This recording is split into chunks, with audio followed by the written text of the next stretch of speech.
Jonathan Miller, CEO of Miller Industries, was a man who lived his life in control. At 52, he had built his empire brick by brick, turning his startup into a $200 million technology giant. But on this night, standing in the parking lot with his car keys in hand, his entire world shifted with four small words. "Shut up. Don't say a word." The voice was high-pitched, urgent, and it came from inside his black BMW. Jonathan froze, his hand still on the handle, his heart suddenly racing. Slowly, cautiously, he peered into the dim interior of the car. There, huddled in the back seat, was a little girl. She couldn't have been older than 7. Her skin was dark, her hair unkempt, her clothes torn and dirty. But her eyes were wide with fear and sharp with intelligence.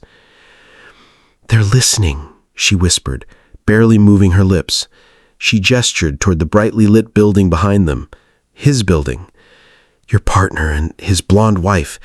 They said you'd be here now." Jonathan's stomach knotted. His partner, Marcus Williams, had stood by his side for 15 years. His assistant, Diana Foster, had worked loyally for him for over a decade. They were the two people he trusted most. And yet this child, this stranger, was warning him of betrayal. "How did you get into my car?" Jonathan asked carefully as he slid into the driver's seat. He didn't want to startle her. "The cleaning lady left it unlocked," the girl whispered quickly. "I hid inside when I saw them talking upstairs." Jonathan glanced at the towering building through the rearview mirror. The offices on the 10th floor still glowed faintly, the place where Marcus and Diana had been working late, the place where his future was supposedly being secured. But now, this girl was telling him the opposite. "They said tomorrow you won't own anything anymore, that you're too stupid to notice, that you'll sign papers without reading them." Jonathan felt his chest tighten. Tomorrow was the merger meeting with Japanese investors, a deal worth $400 million, the very deal Marcus and Diana had been organizing for months. "What else did you hear?" Jonathan asked, pretending to scroll through his phone while keeping his eyes on the building. The girl's lips trembled. The blonde woman laughed and said, "The day after tomorrow, he'll be looking for another job. Then they said ugly things about you. But my grandma always told me kids shouldn't repeat bad words." Jonathan should have been furious. Instead, he felt something strange, a flicker of pride for this child who had risked herself to warn him. "What's your name?" "Jasmine. And you're Jonathan Miller. I heard them say it 1,000 times." She hesitated, her eyes darting nervously. "Are you going to hand me over to the police now?" For the first time in weeks, Jonathan smiled. "No, Jasmine. In fact, you may have just saved everything I have ever built." Through the rearview mirror, he saw the office lights go out one by one. Marcus and Diana were probably leaving, confident their plan was airtight. But what they didn't know was that their silent, unsuspecting boss had just found the most unlikely ally in the world, and that little girl had given him something no investor ever could: time. Jonathan drove slowly out of the parking lot, the city lights flickering across his windshield. His pulse still hammered in his ears. The merger, Marcus, Diana. The words of the little girl echoed louder than the roar of the engine. "Tomorrow you won't own anything anymore." In the back seat, Jasmine hugged her knees tightly, her small frame trembling against the leather. She looked so out of place in his world of tailored suits and glass towers, yet somehow she belonged here, like a messenger sent to pull the blindfold off his eyes. Jonathan spoke softly, careful not to frighten her. "Jasmine, how much did you hear?" Her voice was barely audible. "Everything. They had the papers spread out on the desk. The man kept saying, 'Once he signs, he's finished.' The blonde lady said you were too proud to notice. She laughed when she said it. I didn't like the way she laughed." Jonathan tightened his grip on the wheel. Marcus Williams, his so-called brother-in-arms, was plotting his downfall. Diana, his trusted right hand, the one who stayed late with files and coffee, was the knife being sharpened behind his back. For 15 years, he had bled to build Miller Industries. He had missed anniversaries, birthdays, entire years of his son's childhood because Marcus had told him, "This is the sacrifice, John. We'll rule the world together." Now that same man wanted to gut him alive. Jonathan pulled over under a street lamp and turned to look at Jasmine. Her eyes were wide, reflecting the pale light, her face streaked with dirt, but her expression steady. Stronger than most adults he knew. "Why are you helping me?" he asked. She hesitated, chewing on her lip. "Because someone should. And because I know what it feels like when people smile at you but secretly want to hurt you." The words hit him harder than any betrayal. This child wasn't just a witness. She understood. She had lived betrayal in her own small world, enough to recognize it in his. Jonathan reached back slowly, offering her his hand. "Then I owe you a debt, Jasmine, bigger than you realize." She didn't take it right away, but after a moment, her tiny fingers curled into his. And in that quiet moment, Jonathan Miller, the man who trusted no one, found himself trusting the most unlikely person of all.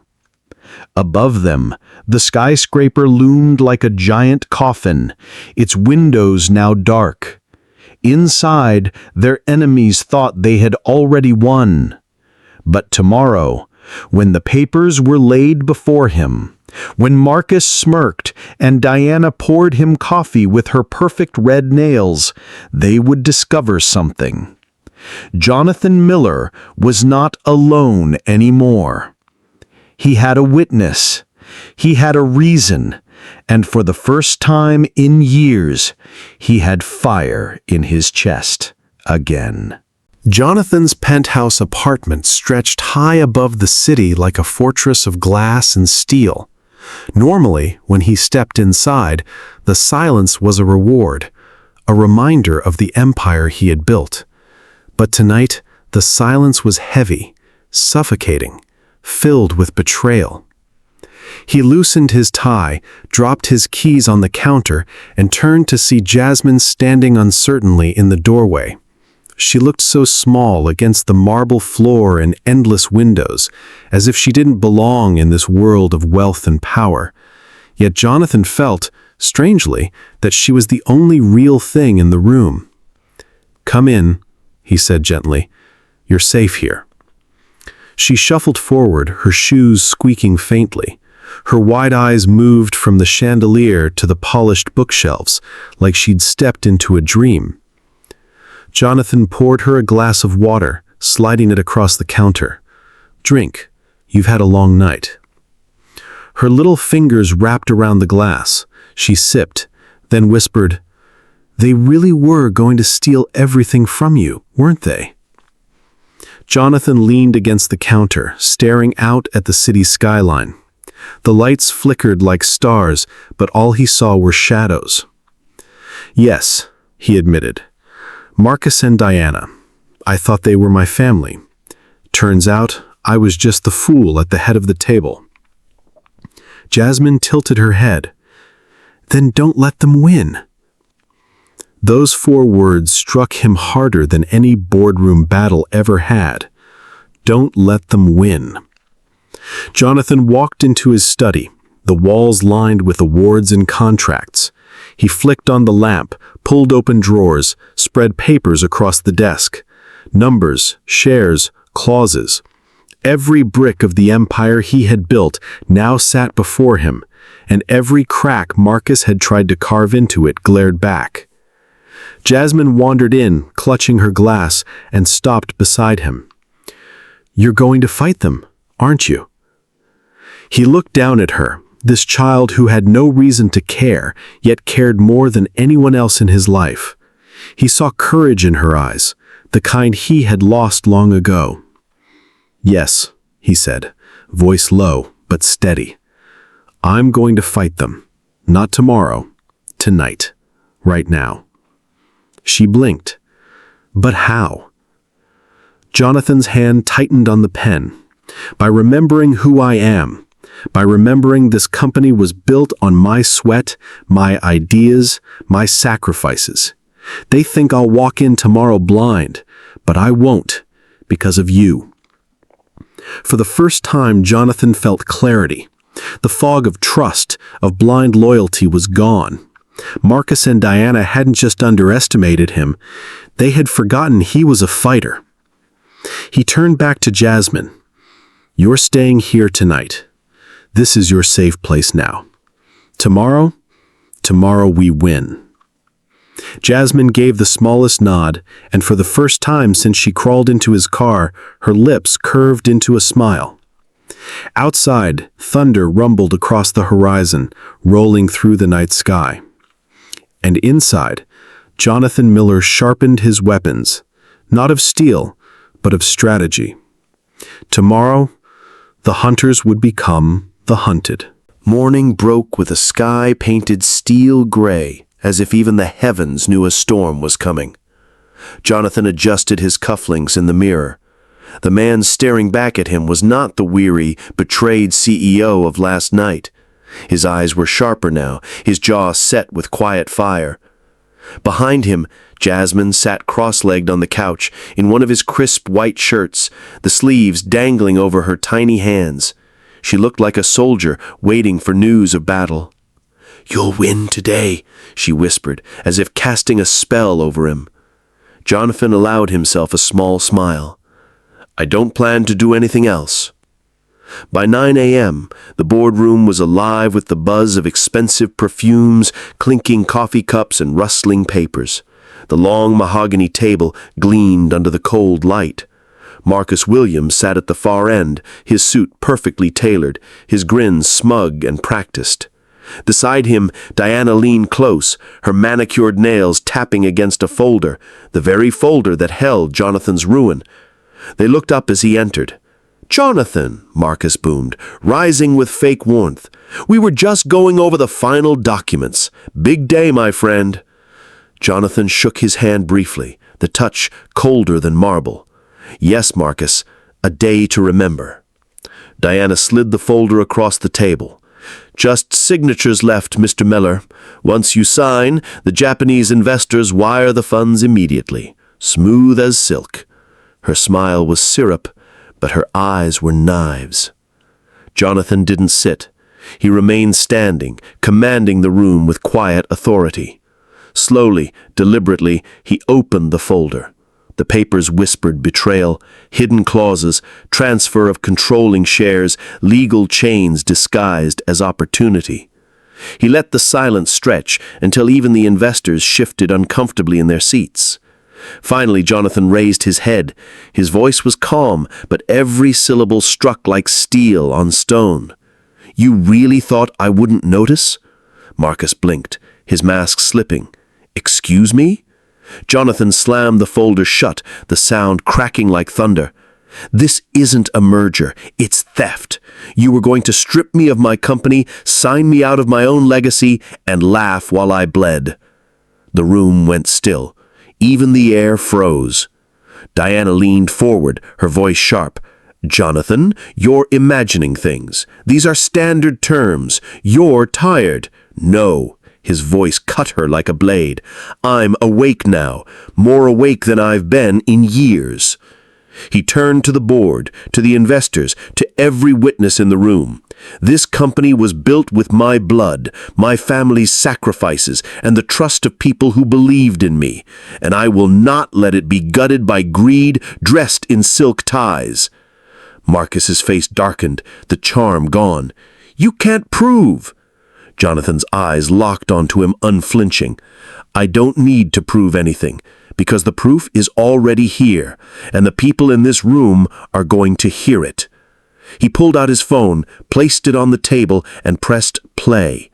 The boardroom filled with Jasmine's recorded whisper, her trembling voice recounting every word of their betrayal from the night before. The effect was nuclear. Investors' eyes widened, board members exchanged shocked looks, Marcus's jaw dropped, Diana's hand froze mid-tap, her nails digging into the wood. And Jonathan Miller, standing tall at the head of the table, felt the balance of power shift. For the first time, Marcus and Diana were the ones cornered. The boardroom erupted in murmurs, chairs creaking as whispers spread like wildfire. The recording played on, Jasmine's small voice trembling yet clear. "Tomorrow you won't own anything anymore." The blonde lady laughed and said, "The day after tomorrow, he'll be looking for another job." Every word was a dagger slicing through the false smiles of Marcus and Diana. By the time the audio ended, the silence was deafening. Jonathan leaned forward, his palms flat on the table. "That," he said, his voice low but burning, "is what loyalty meant to these two. Betrayal wrapped in charm, deception dressed as partnership."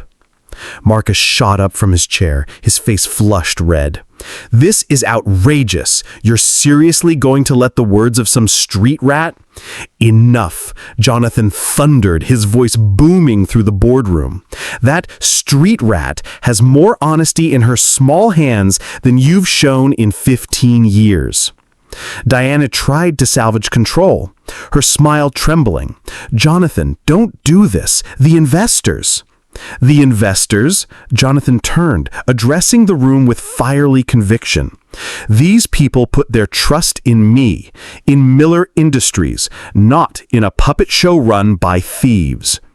Marcus and Diana wanted to sell not just our shares, but our soul.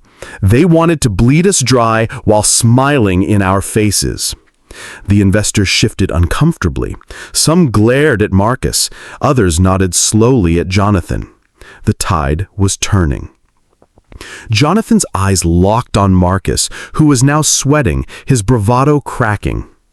"I treated you like a brother, Marcus. I trusted you more than my own family, and you repaid me by trying to bury me alive."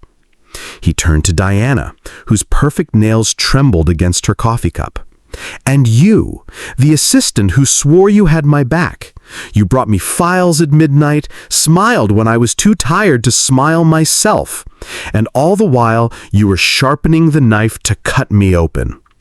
Diana's eyes filled with tears, but Jonathan didn't soften. The wound was too deep. "This ends today," he declared. The chairman of the board, an elderly man with silver hair, cleared his throat. "Mr. Miller, what do you propose?" Jonathan straightened, his presence filling the room. "Effective immediately. Marcus Williams and Diana Foster are suspended pending full investigation. All contracts tied to this fraudulent deal are void. And as for Miller Industries," he paused, letting the silence thicken. "It will remain under the control of the man who built it, not the vultures who tried to steal it." Applause broke out, hesitant at first, then stronger. The investors leaned forward, shaking Jonathan's hand, praising his courage. Marcus's face crumpled. His empire, his scheme, had collapsed in a single blow. Diana lowered her gaze, her mask shattered, shame painted across her flawless face. And in that moment, Jonathan Miller didn't just save his company. He reclaimed his dignity, his power, his soul. But as he glanced down at his phone, at the little girl's voice still echoing in the room, he realized something. This wasn't just his victory. It was Jasmine's too. The boardroom emptied slowly. the echoes of applause still hanging in the air like smoke after a battle. Investors whispered to each other, some glancing back at Jonathan with newfound respect. But Jonathan's eyes weren't on them. They were locked on Marcus and Diana, who sat stiffly, their faces pale with defeat. When the last suit left the room and the heavy door clicked shut, silence fell. Thick, heavy, suffocating. Jonathan stepped closer, his presence filling the vast space. Marcus was the first to break. "You can't just throw me out, John. You and I built this company together. Without me, you're nothing." Jonathan's fist slammed against the table, rattling the water glasses. His voice cut like a blade. "Without you, Marcus, I might have still had my soul."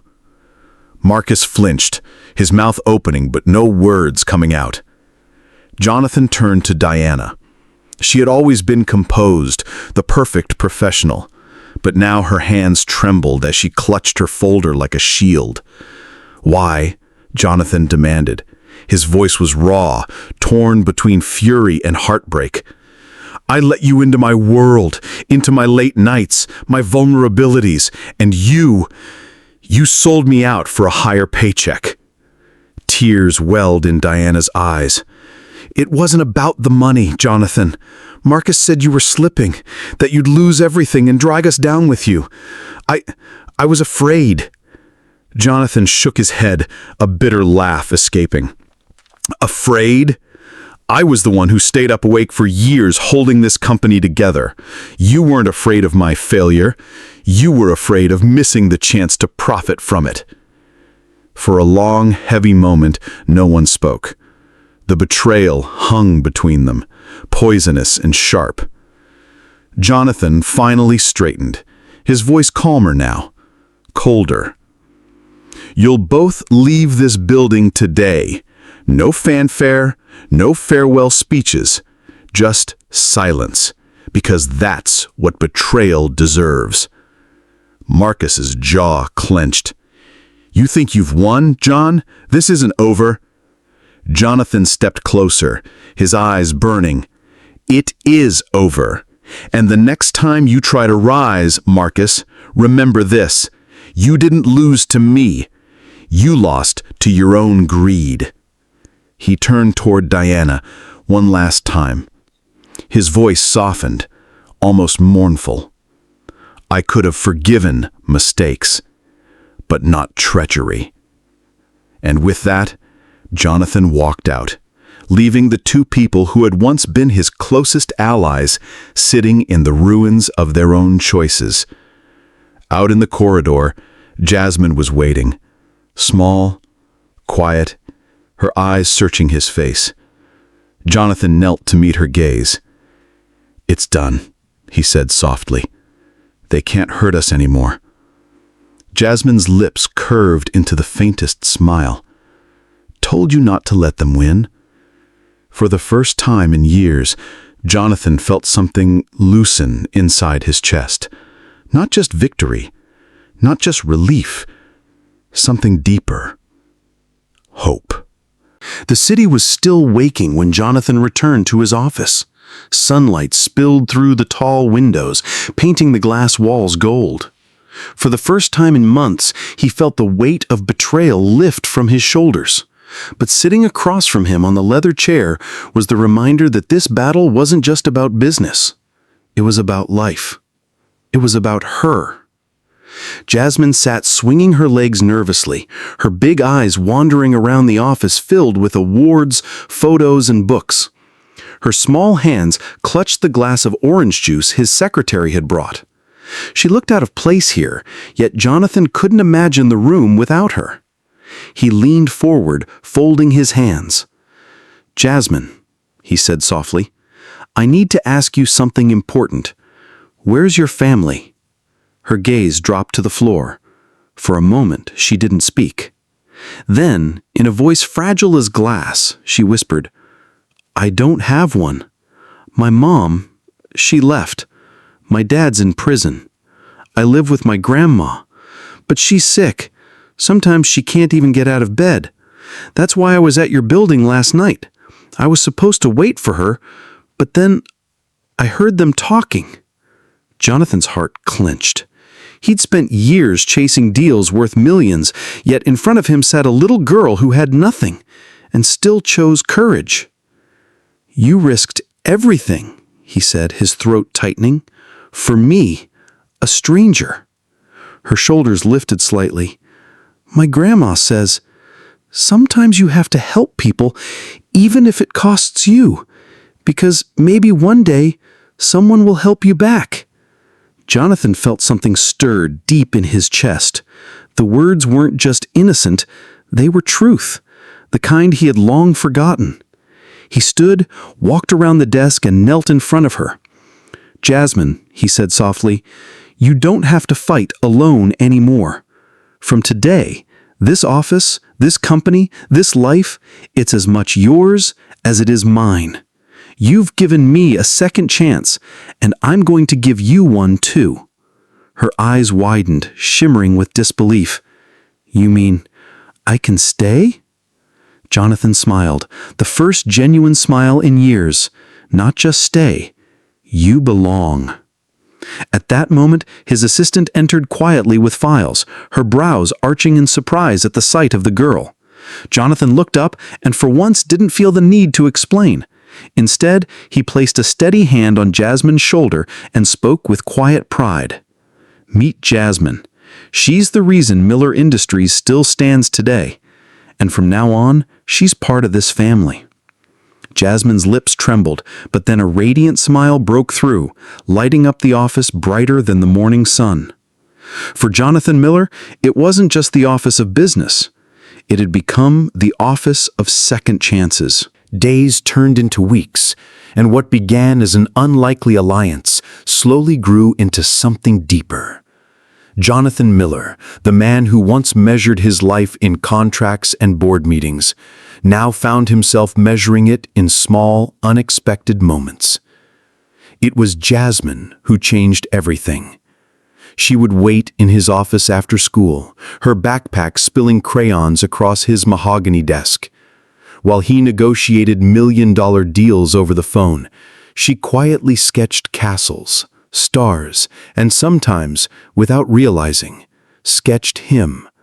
A tall man with tired eyes, standing beside a little girl who always smiled. At first, Jonathan didn't know what to do with those drawings, but soon he began taping them to the wall behind his desk, right next to his awards. His colleagues stared, puzzled, but Jonathan only smiled. At night, instead of staying late in the office until exhaustion blurred his vision, he went home early.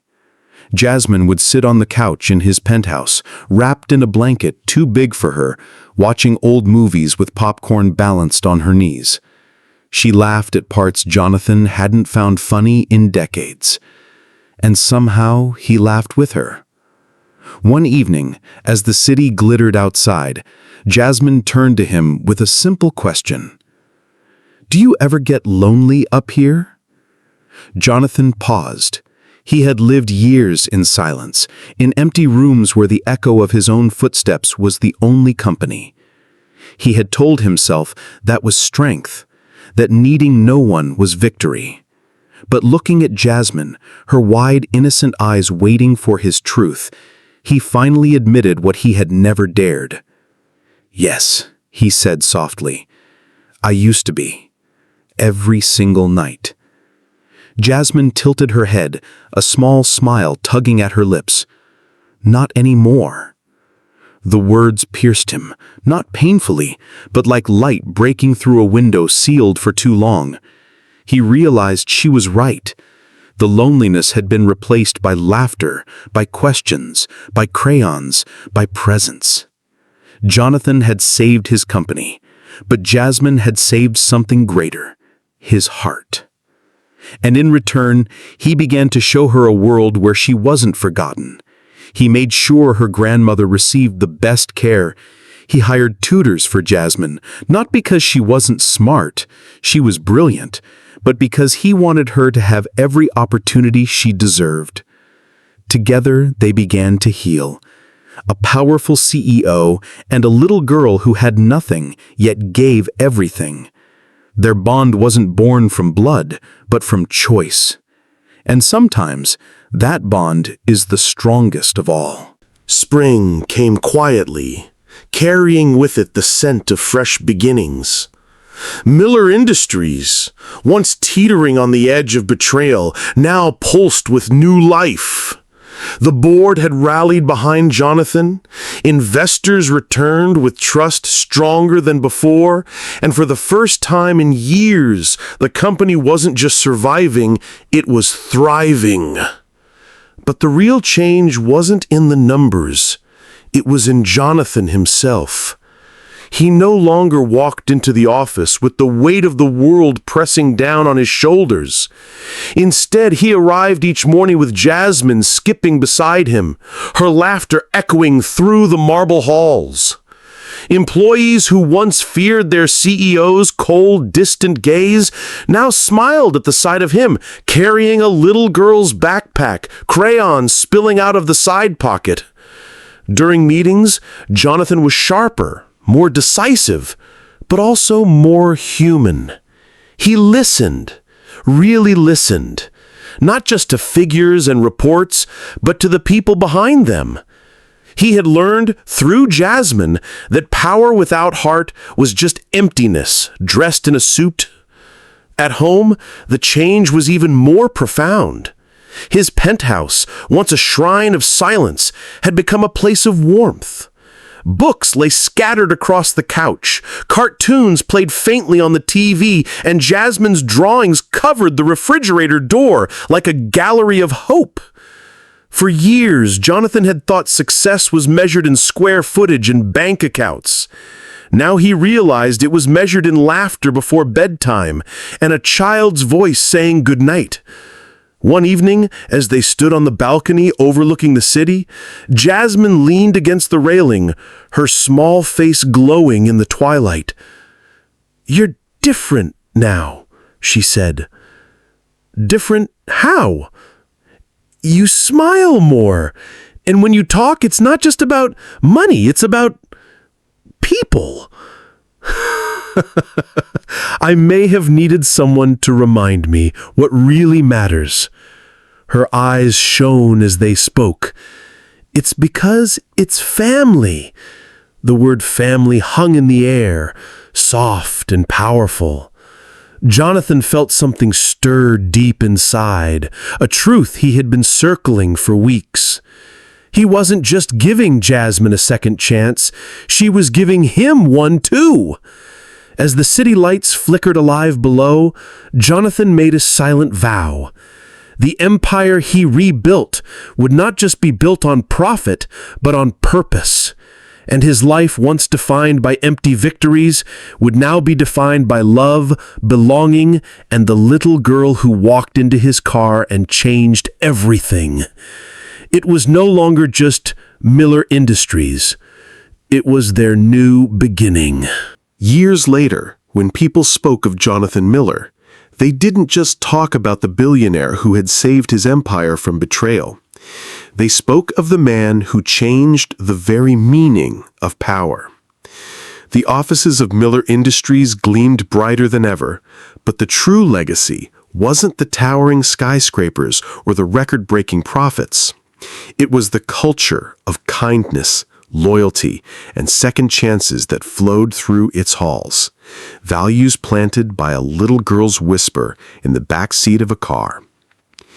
Jasmine had grown, her once tiny hands now steady and confident, but her bond with Jonathan only deepened with time. She became his anchor, his reminder that love could grow even in the most unexpected places. And whenever life tried to pull him back into the shadows of ambition and pride, all it took was her smile to bring him back to the light. One evening, long after the chaos had faded into memory, Jonathan sat in his office, surrounded by quiet. On his desk rested a drawing Jasmine had made years ago. Two stick figures holding hands under a sun that smiled down on them. She had written one word above it in shaky handwriting: family. Jonathan picked it up, his throat tightening. That single word had given him more strength than all the contracts, all the deals, all the battles he had fought. He stepped out onto the balcony, the city lights stretching endlessly before him. For the first time in his life, he didn't see a battlefield of competitors or an empire to protect. He saw a home, a future, a legacy. And in the silence, he heard it again, the whisper that had changed everything. Don't let them take your light. A small smile broke across his face. He hadn't. He never would. Because his light wasn't just his anymore. It belonged to the family he had found, the love he had chosen, and the second chance he had been brave enough to accept. The empire would live on, but more importantly, so would the love. If this story of love, redemption, and second chances touched your heart, don't forget to subscribe, because true victories are not found in power or wealth. They're found in the quiet moments when love finally finds its way home.